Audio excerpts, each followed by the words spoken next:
Dad tonight would say, how was it? I said, oh, Mom, it was so neat. When I grow up, I'm going to be a first grade teacher just like Mrs. Fredrickson, and it wasn't what she wore and what her bulletin boards were that would turn me on. It was who she was. By the way, I never changed my mind. First year I taught was first grade. There's the class. It's Mrs. Fredrickson. I know you're not looking for her, you're trying to figure out where I am. So, look, middle row, third from the right, my mother would put a bowl around my head and go straight across to the bank. God, I hated that, but now you notice I finally grew them out. But why was she so powerful? Because she did rituals and routines that were empathy building. The first thing is, she did the greatest lesson on empathy. It was who she was. She modeled it. Good old Aristotle, remember him? Years ago said the best way to teach character is through example. And I think that's the first thing we better be very, very clear about. 30 years ago, when we asked United States kids, what do you want to be when you grow up? On the top of all of their teens' list was, I want to be a doctor, I want to be a lawyer, I want to be an educator, I want to be a helper, I want to be somebody who reached out and helped somebody else. Right now, when they ask United States teens, what do you want to be when you grow up? Rich and famous is at the top of their list. NFL players' salaries, reality shows, and Kim Kardashian have done not even tonight or the United States of American children in. Mrs. Fredrickson stood at the door. And when I always tell teachers, how do you want to teach character? Be the virtue you want your children to copy. She stood at the door every day and she always asked us one little thing. If anybody did anything wrong in the classroom, you were immediately asked, was that helpful or hurtful? The ancient age question. And if it was hurtful, she'd say, so what are you going to do to make it helpful? Well, the fascinating thing is by 2 weeks into it, just like Dan Bean, every kid would turn to the other kid, was that helpful or hurtful? What are you going to do to make it helpful?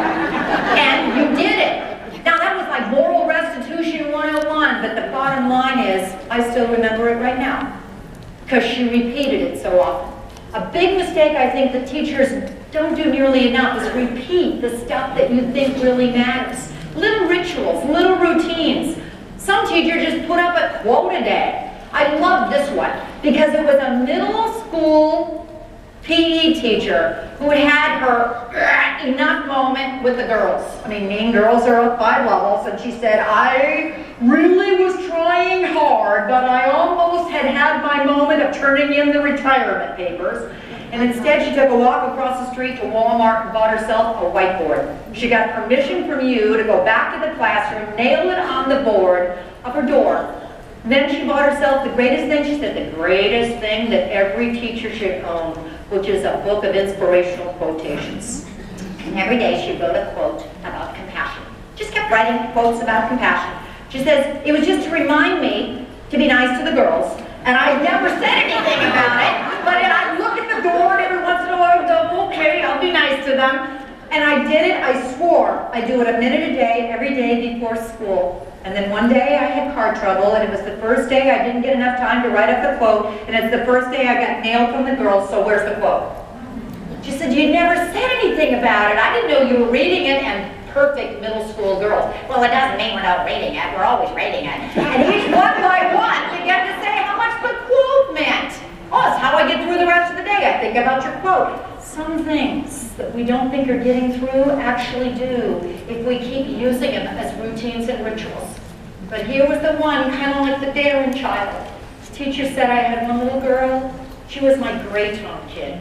So what is a gray tone? You know, some kids are black or white and you really know if they're going to be good or bad or whatever that day. But this kid, she was always so quiet.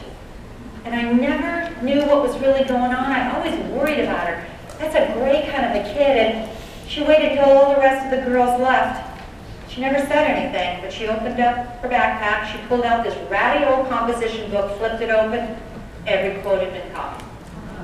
Find ways to connect with children. Find ways to help them develop moral identity so they see a different way.